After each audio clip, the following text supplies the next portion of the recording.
We all know what a citing article is, even if we're not familiar with the terminology. Whenever an important scholarly work is published, other researchers will soon begin referencing that work in their own writings. These later writings, which cite the first, are known as citing articles. There are two important reasons you might want to find citing articles.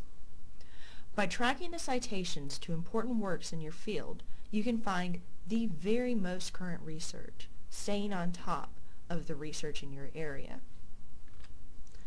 By tracking the citations of your own work, you can see the impact of your own research on your field at large. Currently, there are 3 databases with well-developed citation tracking systems. Scopus is a science-intensive database owned by Elsevier. The university libraries do not currently subscribe to this database. The Web of Science database is a multidisciplinary database composed of 3 indexes: Science Citation Index Expanded, Social Science Citation Index, and the Arts and Humanities Citation Index. These indexes are cross-searchable, and that includes the citation tracking. This database is available from university libraries. Google Scholar also has a citing article feature. This is a freely available resource. Now let's take some time to see exactly how to find citing articles in Web of Science and Google Scholar.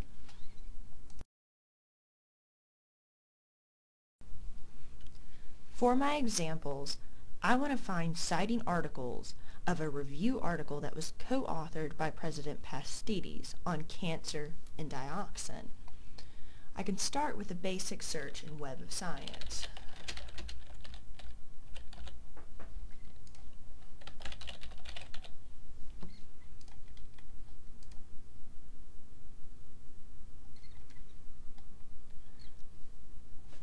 I found the record for the article that I'm interested in.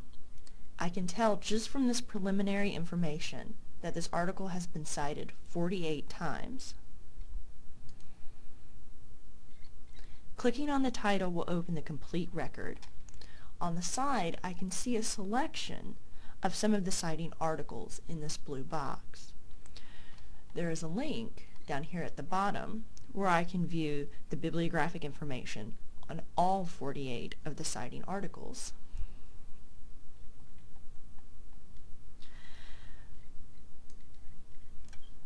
I now have the bibliographic information for all 48 items that cite the article. If I wanted, I could print the information on those articles, email them to myself, export to a bibliographic citation manager, or import them into Word or Excel. I can also see for myself if they have been cited by other articles. If I want, I can follow these citations to the next step of research.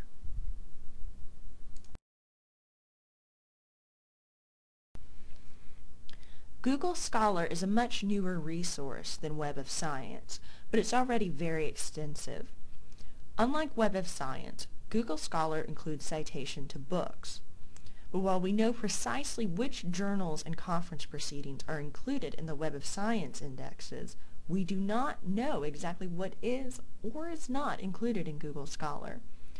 When searching for a particular article, the Advanced Search option can help make your search more effective.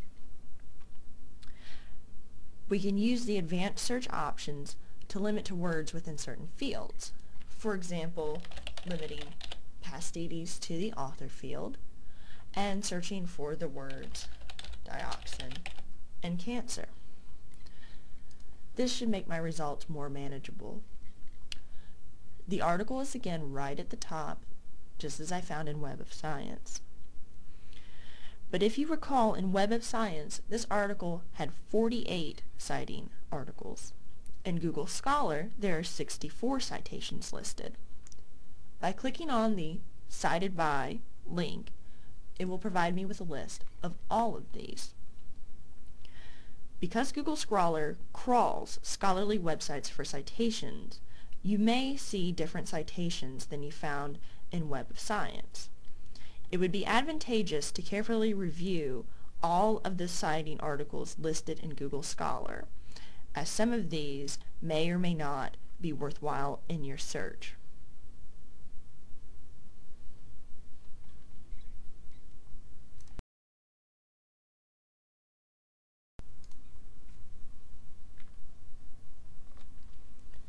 We've seen some examples of finding citing articles using the most established tracking systems, but more and more databases are realizing the value of citation tracking. In the past few years, more and more databases have begun to offer this service. Another multidisciplinary database now tracking citing articles is JSTOR.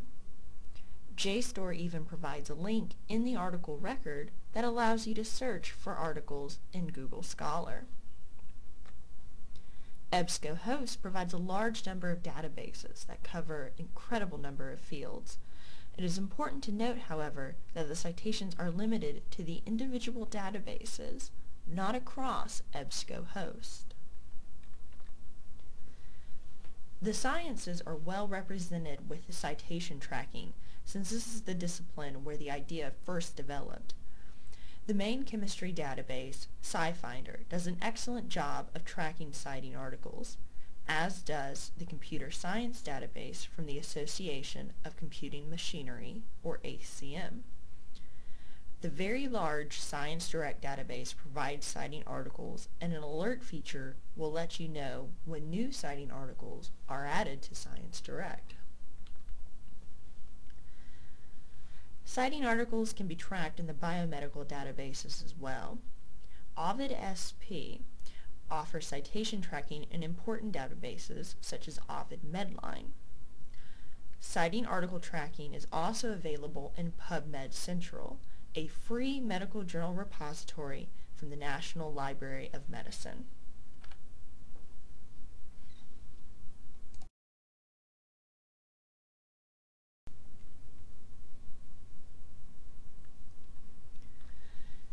The number of citing articles has been used for a number of applications.